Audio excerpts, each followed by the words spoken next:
어서 오세요. 앉으시죠.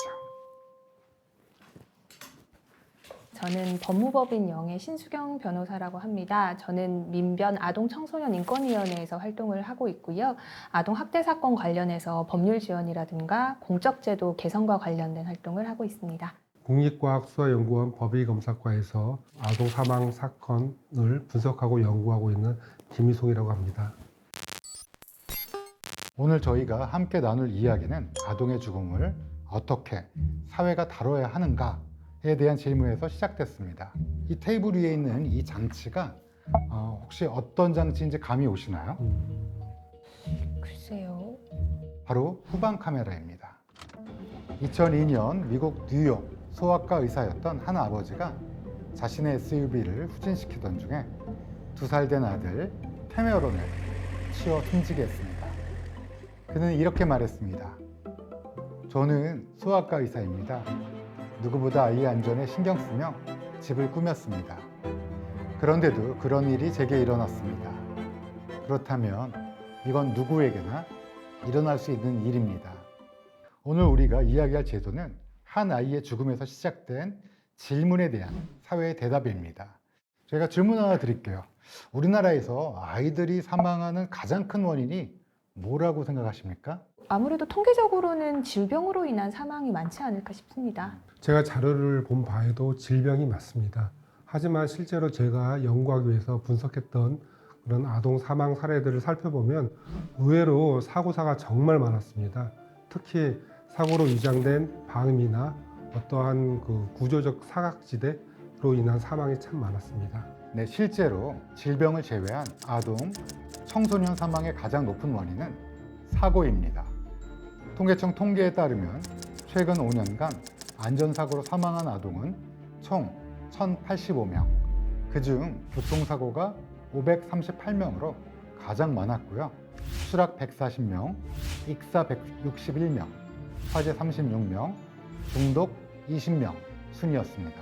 이런 사고들이 반복되고 있다는 게 우리 사회가 얼마나 이런 아이들을 구조적으로 방치하고 있는가 하는 것을 잘 보여주고 있는 것 같습니다. 그러니까 결국 이건 아이를 못 본 사고가 아니라 우리가 보지 않는 구조의 문제라는 거죠. 이런 사고가 실제로 어떻게 반복되고 있는지 한 가지 사례를 소개해 드리겠습니다. 2019년 수도권의 한 주택가 골목길 초등학교 근처였지만 횡단보도엔 신호등도 인도도 없었습니다. 하교하던 9살 아이가 SUV에 치여 사망하는 사고가 발생했습니다. 그 운전자가 아이를 못 봤다고 진술을 했다고 하는데 실제 현장을 보면 그럴 수밖에 없었던 게 골목은 좁고 인도는 없었고요. 차량 시야를 가리는 그런 구조물들이 참 많았습니다. 그리고 그 당시에 그 도로는 그 어린이 보호구역도 아니었거든요. 이 사망사고가 발생한 다음에서야 어린이 보호구역으로 지정됐다고 합니다. 그 도로가 그러면 원래는 어린이 보호구역이 될 만한 장소였나요, 실제로는? 법률적인 절차에 따라서 지정 신청을 했다면 그 어린이 보호구역으로 지정될 수 있었을 것 같습니다. 예. 그 사고 이후에 도로 구조와 법령 미비를 지적하는 여론이 커졌고요. 어린이 보호구역 내 신호등 과속 단속 카메라 설치 의무화와 어린이 보호구역 내 시사상 사고 가중 처벌이 포함된 법 개정이 이루어졌습니다. 이런 법들이 생긴 과정들을 살펴보면 어떠한 공통점들이 있습니다. 모두 다 아이들이 세상을 떠난 뒤에야 만들어졌다는 겁니다. 한 사건이 발생이 되고 또 여론이 들끓게 되고 그제서야 해당 사건들을 대응하는 법이 생기는 그러한 방식입니다. 이건 종합적인 아동 안전 정책이기보다는 반복되는 사후 대책에 가깝다고 봅니다. 항상 아이의 죽음을 이제 만나게 될 때 참 안타까운데요. 실제로는 아이가 죽은 뒤에야 그 도로를 보고 또 그 구조를 다시 보고 그제서야 이제 펜스를 세우는 법을 만든 것 네. 같아서 좀 안타깝네요. 이 사고 이전에 이 구조가 좀 위험하지 않나라고 이제 미리 좀 생각을 해서 한번 멈춰서 검토했었더라면 우리가 이 아이들을 살릴 수 있었을 것 같습니다. 자, 조금 더 깊게 들어가 보죠. 지금까지 이야기한 사고들 정말로 예측 불가능한 일이었을까요? 저는 이 오랫동안 아이들의 사망이라든가 좀 중대한 위기에 처한 아이들의 사건들을 많이 맡아왔는데요. 그런 사건들을 마주할 때마다 늘 느끼는 게 사고의 원인을 너무 개인 차원에서 그런 개인의 실수로만 돌리는 그런 사회적인 분위기가 있다는 것입니다. 이게 굉장히 위험한 사고인데요. 그러니까 뭐 아이가 잘못해갖고 아니면 아이가 뭐 말리지 않은 부모의 탓 뭐 이렇게 보통 얘기하죠. 그렇습니다. 예. 뭐 교통사고만 보더라도요. 뭐 운전자가 우선은 부주의했겠구나. 그리고 부모가 아이를 제대로 봤으면 저런 사고가 생겼겠느냐. 뭐 그런 얘기들만 반복해서 이제 막 사회에서 통용이 되는데 결국 책임은 개인에게 돌리고 사회는 사고를 막을 수 있었음에도 불구하고 그런 사회적 장치의 실패에 대해서는 고민하거나 되돌아보지 않는 것들이 반복된다는 것이죠. 결국 사고가 아니라 구조적 문제라고 볼 수 있겠네요. 예, 그렇습니다. 그 초등학교 바로 앞인데도 인도조차 없었다. 그리고 이면 도로에서 그런 사고가 발생을 했다라는 거라면 문제는 그 도로를 어린이 보호구역으로 지정을 해서 아이가 언제든 그런 위험에 처할 수 있다는 것을 알고 좀 미리 예방을 했었어야 되는데 그런 것들이 진행되지 않아서 사고가 발생했다는 부분에 저희가 관심을 가져야 된다는 거죠. 시설물을 관리하는 관리 주체가 책임을 져야 되느냐? 안 그럼 지자체가 미리 이걸 알고 대응을 했었어야 되는 거 아니냐? 학교나 또 뭐 교육 당국 같은 경우는 왜 적시에 이거를 요청하지 않았느냐. 이런 책임의 공백이 계속 이루어지는 과정에서 결국 아이들이 희생을 당한 상황이 된 것이죠. 너무 안타까운데 제도가 작동하지 않는 사이에 아이들이 사망하게 되는 그런 불합리한 이상한 구조이네요. 실제 저희가 가끔씩 연구를 위해서 부검 보고서를 보곤 합니다. 그때마다 이제 느끼게 되는 건데요. 제도가 움직이기 전에 아이가 먼저 죽는 경우가 너무나도 많습니다. 그런데 그러한 죽음은 갑작스러운 것이 아니라 오랫동안 우리에게 지속적으로 보내왔던 신호들을 우리가 놓치거나 방관인 경우가 많거든요. 신호, 예를 들면 어떤 패턴일까요? 예를 들어 영아 사망 중에 돌연사라고 처리된 사건들이 많습니다. 문제는 이런 사고가 개인의 어떤 부주의로 처리되고 끝나는 경우가 너무나도 많다는 것입니다.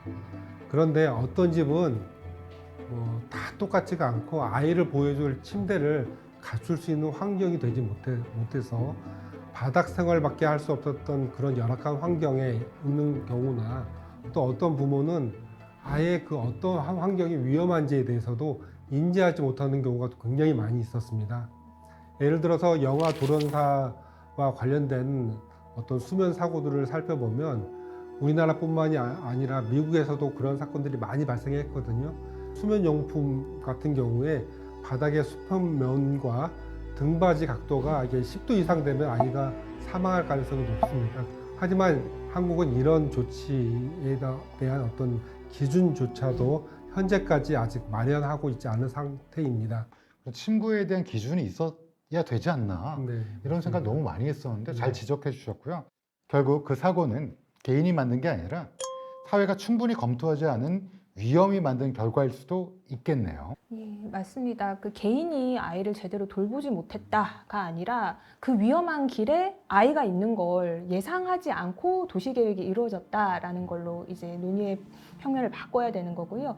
보호자가 아이를 혼자 두었다가 아니라 왜 그 아이가 혼자 있을 수밖에 없는 그 돌봄 공백이 발생할 수밖에 없던 그 상황, 그런 구조에 대해서 저희들이 관심을 가져야 될 것 같습니다. 사회구조적 문제네요. 결국은. 그렇습니다. 네.